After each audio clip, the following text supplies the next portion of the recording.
What was the best match at WrestleMania 41? What was the worst match of WrestleMania 41? Let's wrestle with it.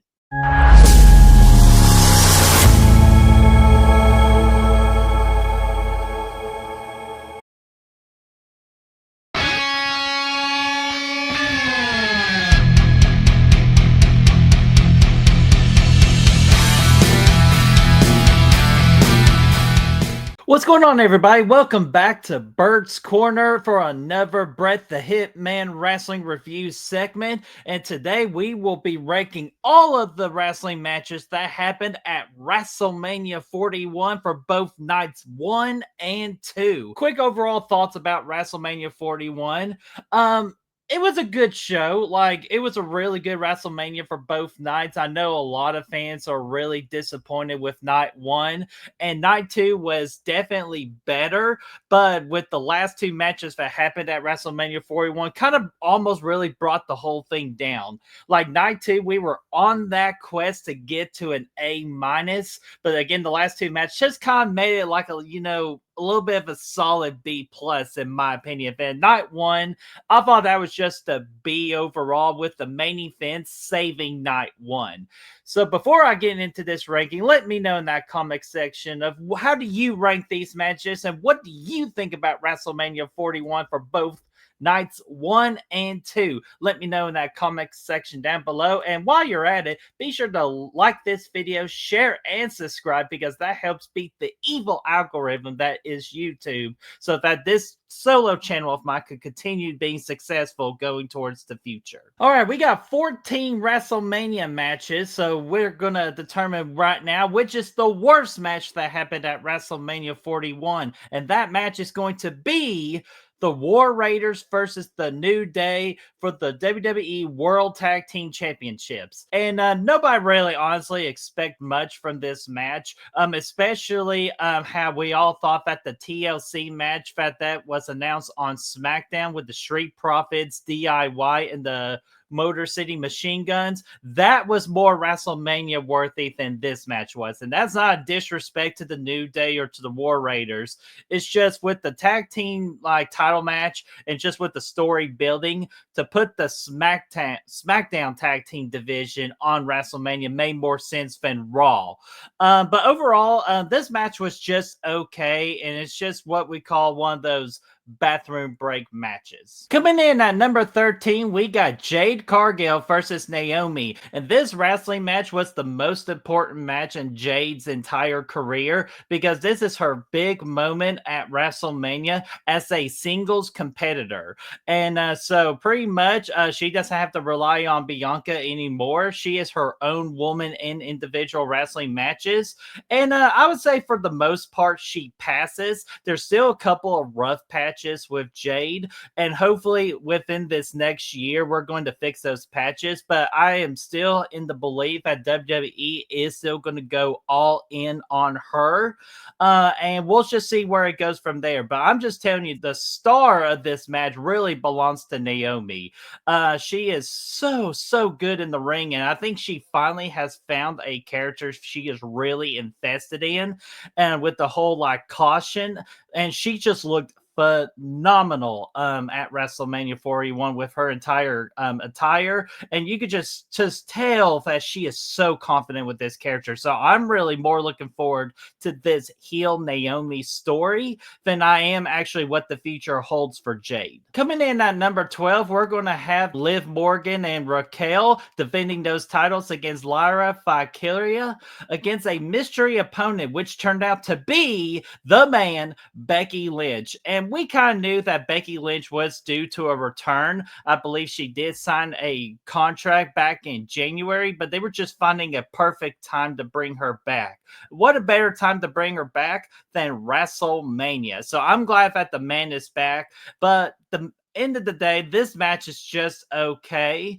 But I know going forward, we're going to have like a little feud between Liv and Raquel and Lyra and Becky. Okay, coming in at number 11, we're going to have Tiffany Stratton versus Charlotte Flair for the WWE Women's Championship. And I am sad to have this match as low as it is. And I know I'm probably going to get some heat in the comic section for putting it this low. But if you rewatch this match, you could just tell of how slow this match really is, because I just don't think the chemistry was really all there between Charlotte and Tiffany. And part of me still believes that Charlotte really just doesn't want to put over Tiffany. But Charlotte was a professional in this match, and she did do the job that was asked of her to do. And sure, there were some athletic moments, but there were a lot of rough patches in this match. There were a lot of slow pacing in this match that you could just tell that, again, the communication is not there.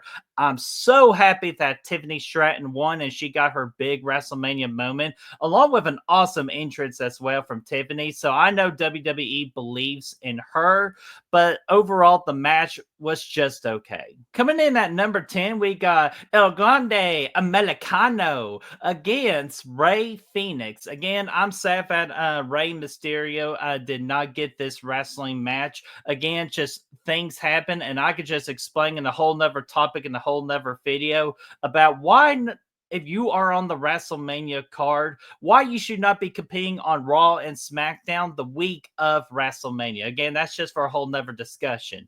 But this match overall, Rey Fenix and El Grande, was a really good middle of the card wrestling match.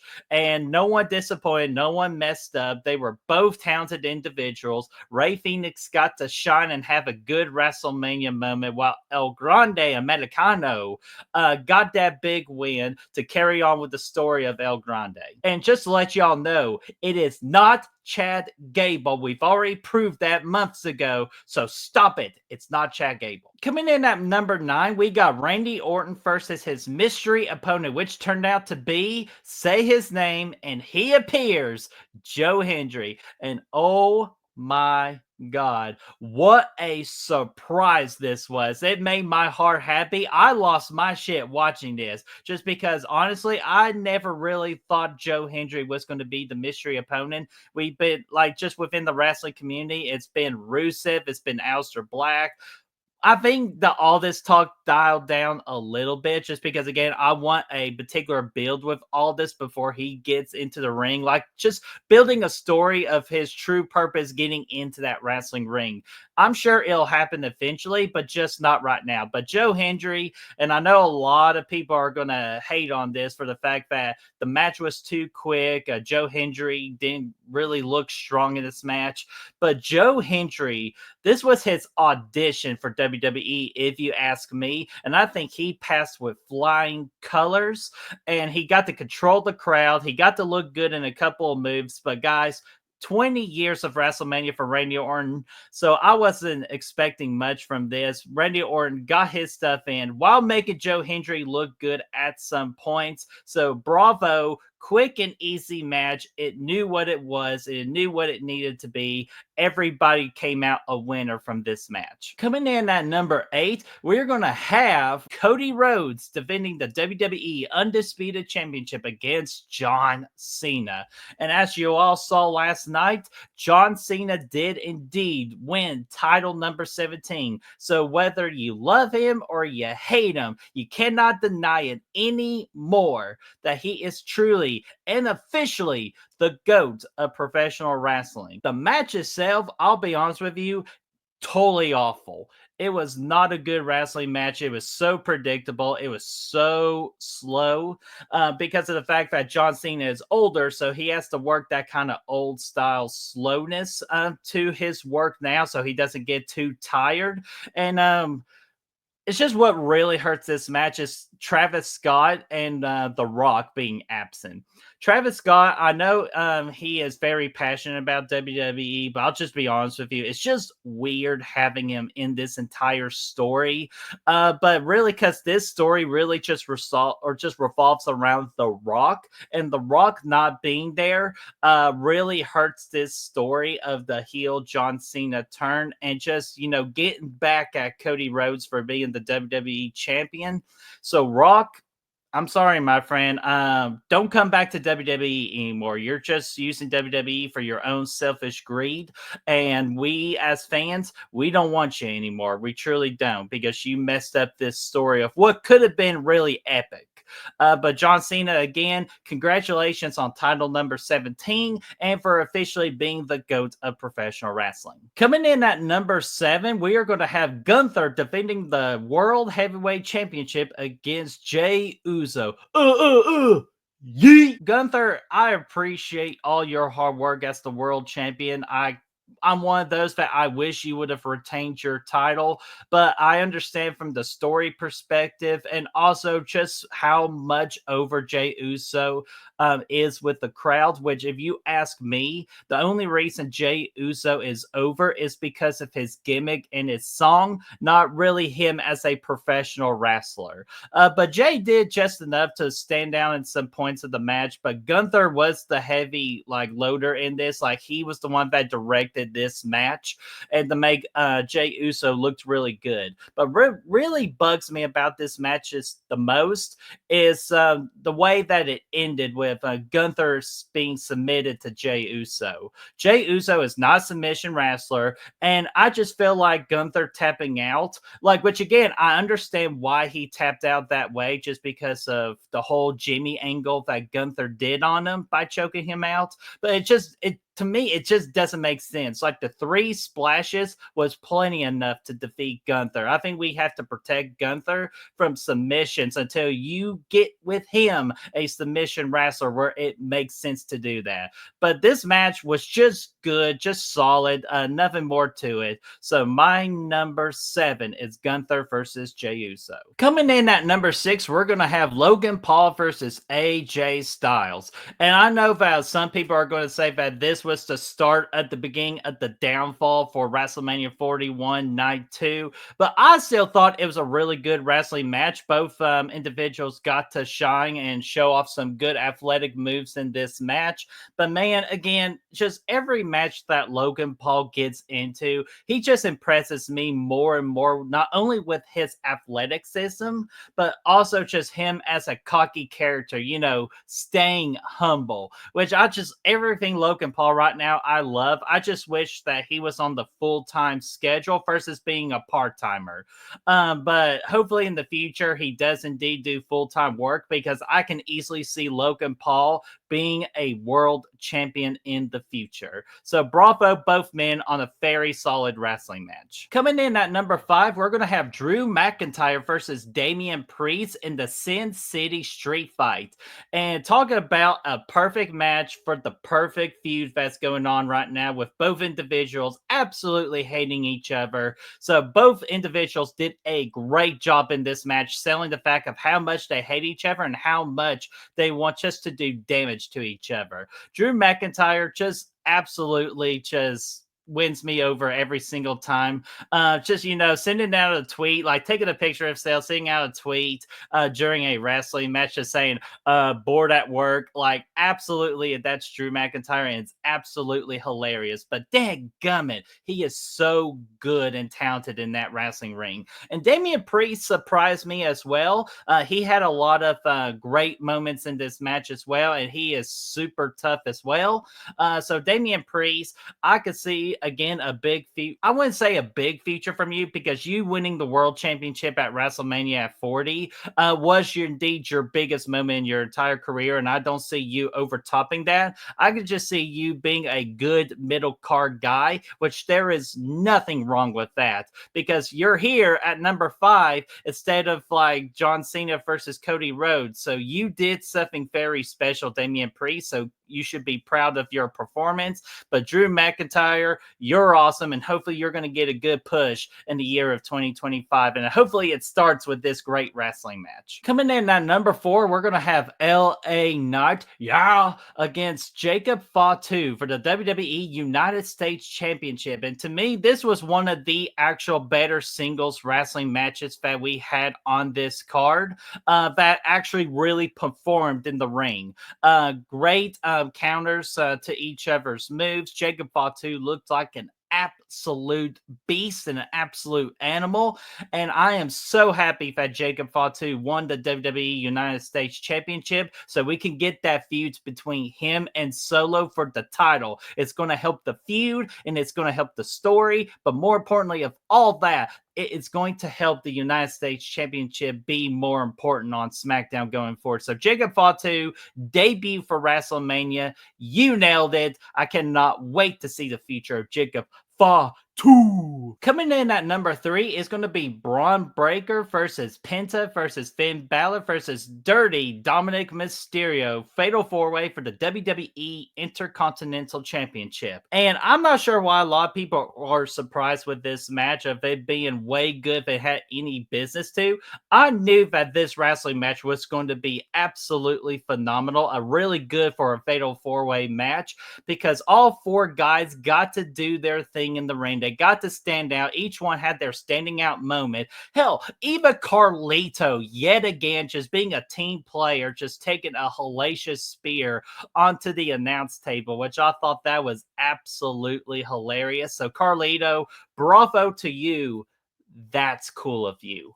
But again, Penta looked great. Finn Balor it looks in phenomenal shape. And of course, Braun Breaker, what an absolute freak in the ring. If you tell me that this guy is not going to be the face of WWE within the coming years, I'm going to call you a liar because Braun Breaker has it. He has everything that you need to be a top face in WWE.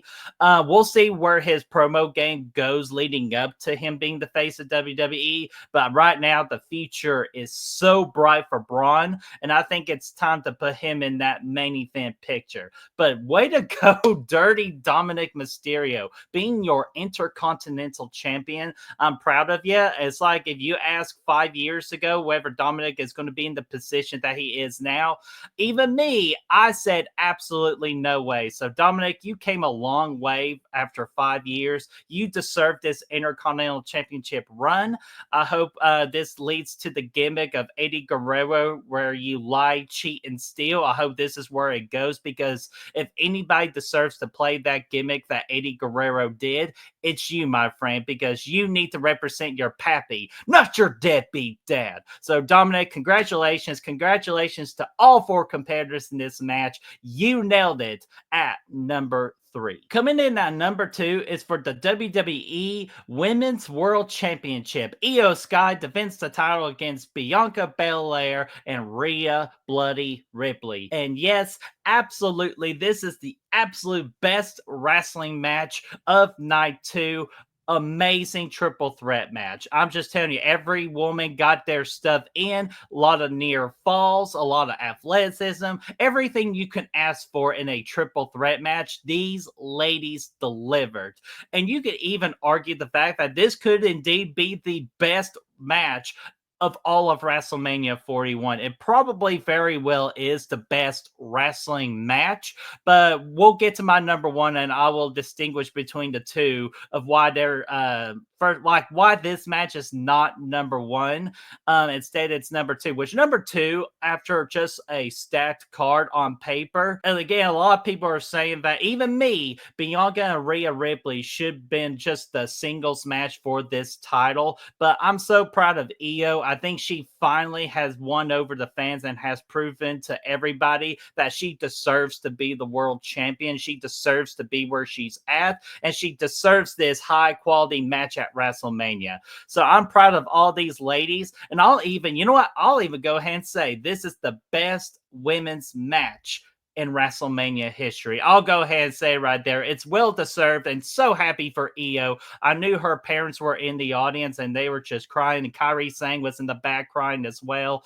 I'm so happy for Io, and I hopefully we go from here for Io doing a feud with Asuka and Kairi Sane, because I have a feeling they're going to return soon, and that would be the first good feud for them when they return. Coming in at number one, we're going to have the triple threat match main event of night one of CM Punk, Seth Rollins, and the tribal chief himself, Roman Reigns. Guys, this was cinematic perfection. It's perfect. It was perfect down to the last minute detail, the story, the wrestling moves, everything you can ask for something just to be a perfect wrestling match. These three guys absolutely did it. And even Paul Heyman did it as well. And I know a lot of people are just like creating memes right now of Paul Heyman doing the low blows and everything like that. I figured that was coming because yeah, a little bit over the top, but it still sold the story of what we're going to have going forward and leading up to this particular moment. All three entrances were great. CM Punk had the best WrestleMania entrance of the entire weekend with the piano version of This Fire Burns. And then we get This Fire Burns. And if you saw some of the crowd reactions, they were singing This Fire Burns. So I'm proud of you, CM Punk. You came a long way, 12 years to build to this WrestleMania moment of yours, and you absolutely crushed it. Roman Reigns looked absolutely phenomenal in this match. Even going forward, he's going to be by himself. I think he'll be just fine because he's finally earned that right to be by himself and to prove something to himself. And that's the story too. He's the tribal chief of just nothing. He's just on this island by himself. What is he going to do from here? I think that is a great story for Roman. And then of course the MVP of this match is Seth Rollins. He just carried this with both individuals. He got a lot of great moves in as well. It's just the story of him saving professional wrestling with Paul Heyman. It's going to be phenomenal storytelling. I don't think Paul Heyman needs to be with Seth, but for this story, it does make sense. But I kind of like to see Paul Heyman now be the wise man of Braun Breaker, and then Seth Rollins just say, "Hey, I did the favor for you. You did the favor for me. We good." But yeah, this match was just absolutely cinema. It is the best wrestling match of the entire weekend, in my opinion, just because of that cinematic factor that happened in this match versus the women's triple threat. The women's triple threat was just a phenomenal wrestling match, while this triple threat of CM Punk, Seth Rollins, and Roman Reigns was a great triple threat wrestling match, along with the cinematic and the storytelling. All of it was perfect.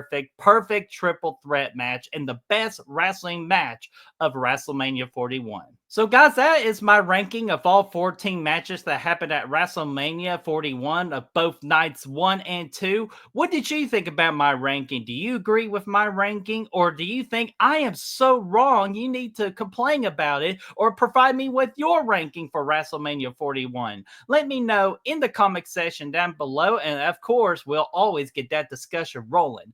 So until then, I would like to make the announcement that since WrestleMania season is over, we're in the new season of WWE, and along with that, me and my buddies over at Talking Shit, we are doing a prediction competition called the FWL, Fan Wrestling League. And this is a league where we predict all the premium live events or anything special, like, Saturday night's main event being included. We'll do all those predictions. You'll predict your picks, and then we keep an overall standing of wins and losses that the season will end at next year's WrestleMania 42 in New Orleans. So if you are interested in joining, let me know, or let Talking Shit know. You can let me know in the comment section down below, message me, or again, let the fellas over at Talking Shit know, and we will get you on the list. So until then, I'm the Brett Man, or as you know me as Bert. And this is another Brett the Hitman Wrestling Review segment. Much more to come on that, and I will see you for the next video. Peace.